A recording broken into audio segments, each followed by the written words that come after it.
congratulations on your acceptance into our summer research program.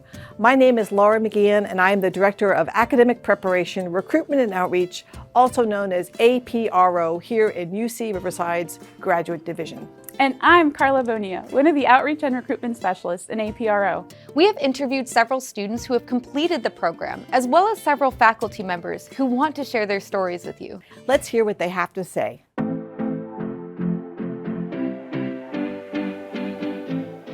My first research experience was so nice, but at the beginning I was completely nervous and terrified to talk to my PI. So my first research experience was a little terrifying.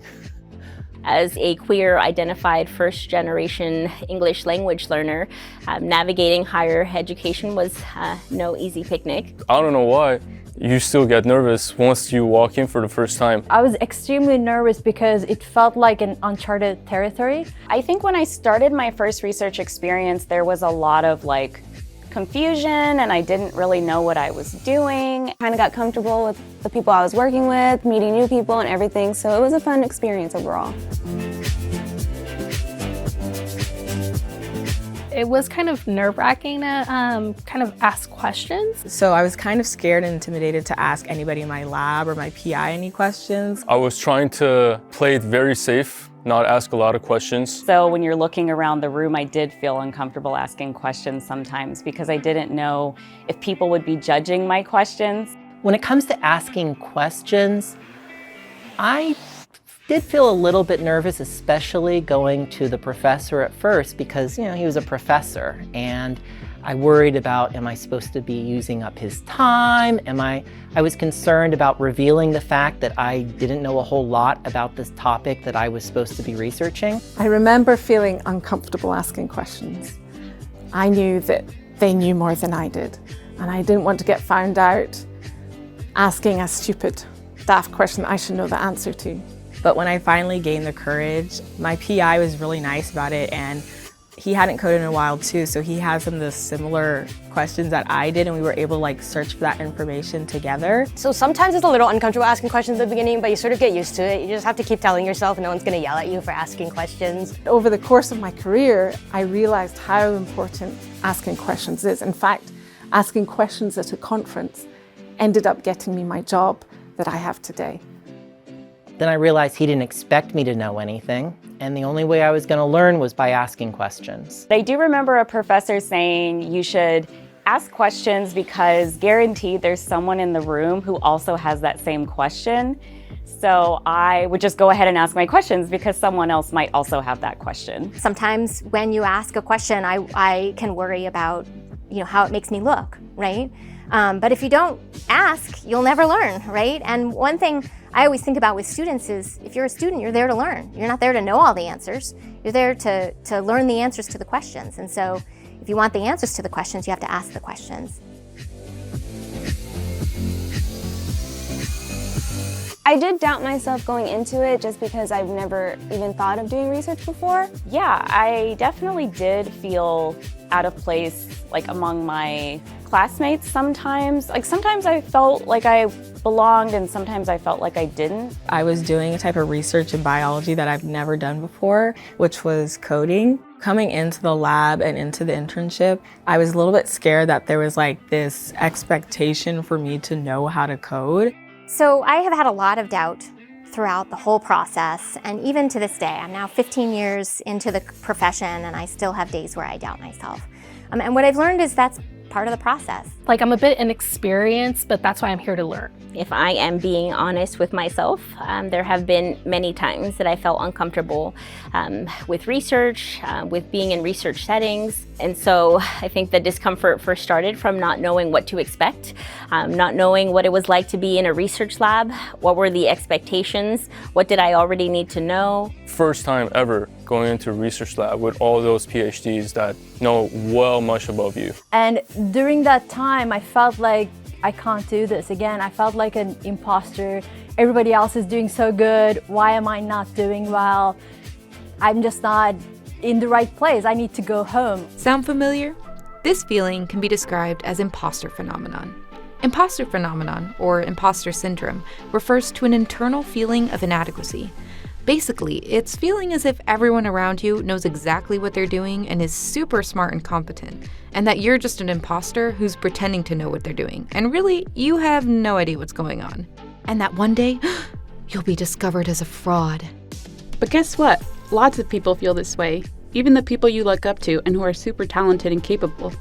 Unfortunately, this feeling can be especially intense for those who have always felt excluded or like they don't fit in with societal standards. Common signs include self-doubt, attributing your success to external factors such as luck or pity, or always feeling like you're behind. So what can you do to combat imposter syndrome? Well, you can connect with mentors and ask them about their experiences. You can keep a list of things you've overcome and all the things you're good at. And if you need help thinking about those things, ask friends or family. They can help you make a list. Remind yourself that others feel the same way, even if they don't show it. But we want you to know that you don't have to cure yourself of imposter phenomenon. The phenomenon exists because of social pressure to fit in or excel at all times. Instead, give yourself permission to learn and grow by asking questions, reminding yourself of all that you do well, and acknowledging that it's normal to feel inexperienced in a new situation. In fact, imposter phenomenon is actually a sign that you're learning new things, which doesn't always feel comfortable, but it sure does help you grow. And one day, you will be the expert in this situation. And by then, you'll be moving on to brand new situations. An imposter phenomenon may creep up again, but this time you'll know it's because you're challenging yourself. And for that, you should be proud.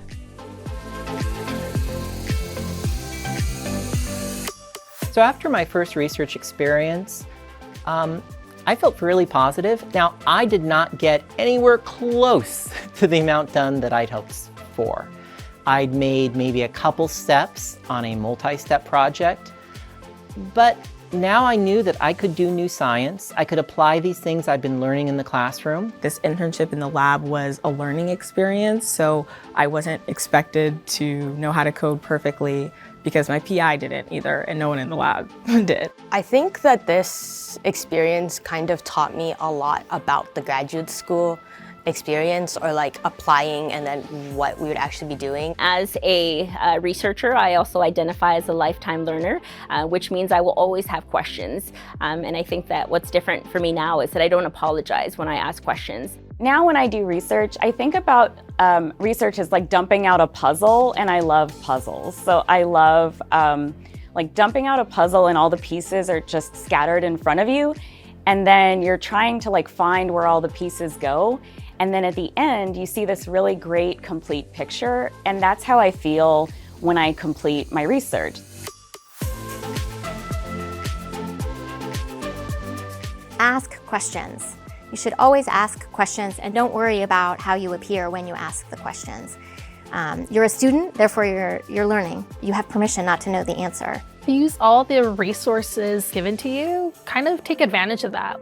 Take the responsibility, do your own research, try to get out there, try to make connections and things like that. I know it's intimidating, but trust me, once you find friends, you will hang out in your spare times, you will share your research, and it's very motivating to see what other people are doing.